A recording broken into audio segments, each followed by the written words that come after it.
नमस्ते. आज मी चण्याची डाळ टाकून गवारीची भाजी बनवते. त्याच्यासाठी लागणारं साहित्य दाखवते. ही गवारीची भाजी आणली आणि स्वच्छ आहे ना मी थोडीशी बेकिंग पावडर टाकून म्हणजे साफ करायच्या आधी तोडायच्या आधी बेकिंग पावडर टाकली थोडीशी पाव चमचा. त्यांनी स्वच्छ धुवून घेतली. त्याच्यानंतर मी मिठाच्या पाण्याने धुतली. अशी मी स्वच्छ धुवून वगैरे साफ करून एकदम आता मी तोडून घेतली. आता त्याच्यासाठी मला एक कांदा घ्यायचा आहे, 2 टोमॅटो घेतले, आपल्याला थोडासा गरम मसाला घ्यायचा आहे, एक बटाटा घेतलाय, एक कच्चा बटाटा आहे, आलं लसूणची पेस्ट आहे 1 चमचा, अर्धा चमचा जिरं, अर्धा चमचा मोहरी, चवीपुरतं मीठ घ्यायचं आहे. ही 2 चमचा मी चण्याची डाळ घेतली आहे. ही 2-3 तास आहे ना मी पाण्यात टाकून ठेवलेली भिजत. आपल्याला अर्धा चमचा हळद घ्यायची आहे, 1 चमचा मिरची मसाला घ्यायचा आहे, पाणी घ्यायचं आहे, तेल घ्यायचं आहे. आता मी पहिलं काय करते, गवारीची भाजी आहे ना मी कुकरला शिजायला ठेवते. हे डाळीमध्ये मी चांगलं पाणी ठेवलेलं आहे, स्वच्छ धुवून घेतलेली आणि डाळ एकदम चांगल्या पाण्यामध्ये ठेवलेली आहे. हे मी छोटासा बटाटा घेतलेला आहे, जास्त मोठा नाही बघा. त्याला असं थोडं चिरा पाडते आणि त्याच्यामध्ये शिजायला टाकते. थोडंसं पाणी ओतते. हे आपल्याला आहे ना 2-3 शिट्या करून घ्यायचे चांगले, म्हणजे गवारी पण चांगली शिजेल, बटाटा पण शिजेल आणि डाळ पण शिजेल. 3 शिट्या झाले. आता मी गॅस बंद करते. आणि आपल्याला आहे ना याचा कुकर थंड होईपर्यंत आपल्याला कांदा, टोमॅटो हे सगळं बाकीचे मसाले आहेत ना फ्राय करून घ्यायचे कढईमध्ये. आता त्याच्यामध्ये जिरं मोहरी टाकते. जिरं मोहरी टाकली. आता ती चांगली तडतडली बघा. आता त्याच्यामध्ये मी पहिला कांदा टाकते. आपल्याला ग्रेव्ही बनवायची असेल ना तर कांदा चांगला फ्राय करून घ्यायचा, म्हणजे लाल होईपर्यंत फ्राय करायचा. आता त्याच्यामध्ये आलं लसूणची पेस्ट टाकते. आता टोमॅटो आहे ना एकदम चांगली शिजलेपर्यंत आहे ना मी फ्राय करायची आहे. आता मी त्याच्यामध्ये आहे ना 1 चमचा मीठ टाकते, म्हणजे चवीपुरतं मीठ टाकून घ्यायचं. मीठ टाकलं ना मग टोमॅटो आहे ना लवकर शिजतो. हा असं सर्व मसाला टाकला ना, कांदा टोमॅटो टाकला ना की जरा गॅस आहे ना मीडियम करून झाकण ठेवायचं, म्हणजे टोमॅटो आहे ना नरम होतो. तोपर्यंत आपला कुकर होऊ थंड झाला. काय झाला थंड. अशी शिटी मधून हवा नाही आली ना तर हवा सगळी जाते बघा, मग तो आपल्याला कुकर आहे ना खोलायला चांगला असतो. मस्त खोल. तर आपल्याला हा बटाटा काढून आहे ना थोडा पाण्यात ठेवायचा आहे, म्हणजे थंड होईल. हे डाळ आणि भाजी बघा गवारीची चांगली शिजली आहे. आता ही आपल्याला कढईमध्ये टाकायची आहे, पण आपल्याला पहिली आहे ना त्याची ग्रेव्ही बनवून घ्यायची आहे. आता आपण एकदा ढवळून बघूया.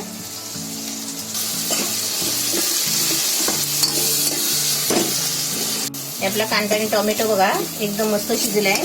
आणि असं आहे ना आपण चमच्याने दाबून दाबून आहे ना त्याची बारीक अशी ग्रेव्ही करायची चांगली. ते बटाटो किसून घ्यायचं आहे.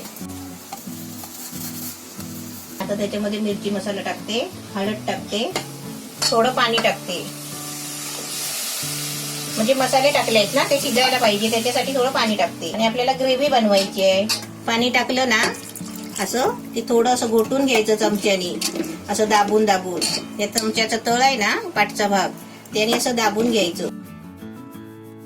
चांगली उकळी आली आहे. आता ह्याच्यामध्ये आहे ना हे मी ग्रेव्हीसाठी बटाटा वापरलाय, म्हणजे आपल्याला ग्रेव्ही पाहिजे ना त्याच्यासाठी. एकदम सोपी रेसिपी आहे. हा आपल्याला ग्रेव्ही पाहिजे, मसाला कमी आहे तर ते असं एक बटाटा टाकलं ना, कोणत्या पण भाजीमध्ये तुम्ही बटाटा मॅश करून टाका आणि ग्रेव्ही वाढवा.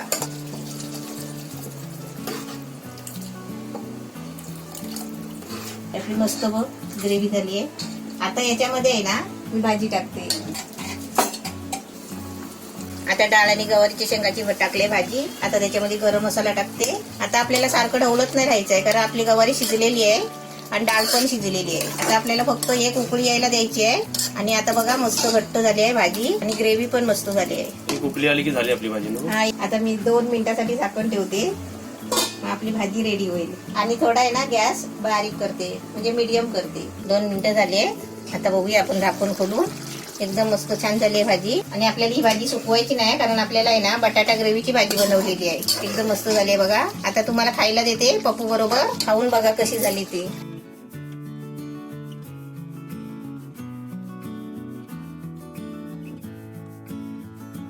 सर्वात आधी तर तुम्हाला मी भाजीचा क्लोजअप दाखवतो. याची ग्रेव्ही बघा, याचा सार बघा, भाजी बघा, एकदम छान दिसते ना. एकदम कलर पण मस्त आलाय एकदम हा टेक्स्चर कलर आणि त्याचा वाटतंय look. का बटाट्याची आपण ग्रेव्ही बनवली आहे. नाही एकदम छान वाटतं. असं वाटतं बाकी आपण नॉर्मल जशी ग्रेव्ही बनवतो खर्च करून तशी वाटते. तर कमी खर्चात आणि आपल्या घरगुती साहित्यामध्ये एकदम छान रेसिपी झाली आहे. आता मी तुम्हाला आपली गवारीची भाजी दाखवलीच. आता मी तुम्हाला टेस्ट करून दाखवतो. पण आज मी टेस्ट करण्याच्या अगोदर मम्मी तुम्हाला टेस्ट करून दाखवणार. मला नाही टेस्टिंग सांगायला, तू आपलं बरं सांगतो.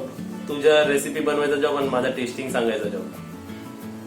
मग मी सांगितलेलं तू तेच सांगशील परत. नाही मला बघायचं. मी माझी टेस्टिंग सांगेल, तुला कसं वाटलं ते तू सांग. नाही मस्त झाली, एकदम छान झाली. एकदम छान झाली. गवारीची भाजी वाटतच नाही, एकदम भारी वाटते ग्रेव्ही भाजी. असं वाटतं त्याच्यामध्ये काजू वगैरे चांगले पिसून टाकले आहेत.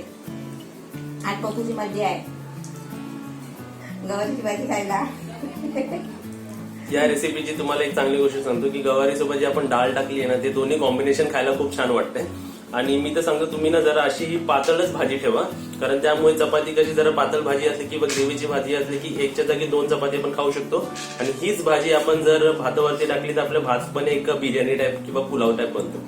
तर ही रेसिपी टेस्टला एकदम छान झाली. नेहमीप्रमाणेच भातावर खायची असेल तर तुम्ही जरा अजून पाणी होता. नाही एवढीच बघा, हे आणि पातळ एकदम भारी दिसतंय. झाली, एकदम जेवढी मस्त. पातळ झाली तेवढीच आणि भात झाली. थोडीशी भातावर टाकली ना तरी पण बिर्याणी सारखी लागेल. बरोबर पप्पू बोलतोय. एकदम छान झाली. अशी रेसिपी तुम्ही सुद्धा बनवा. तुम्हाला रेसिपी कशी वाटली आम्हाला कमेंटमध्ये सांगा.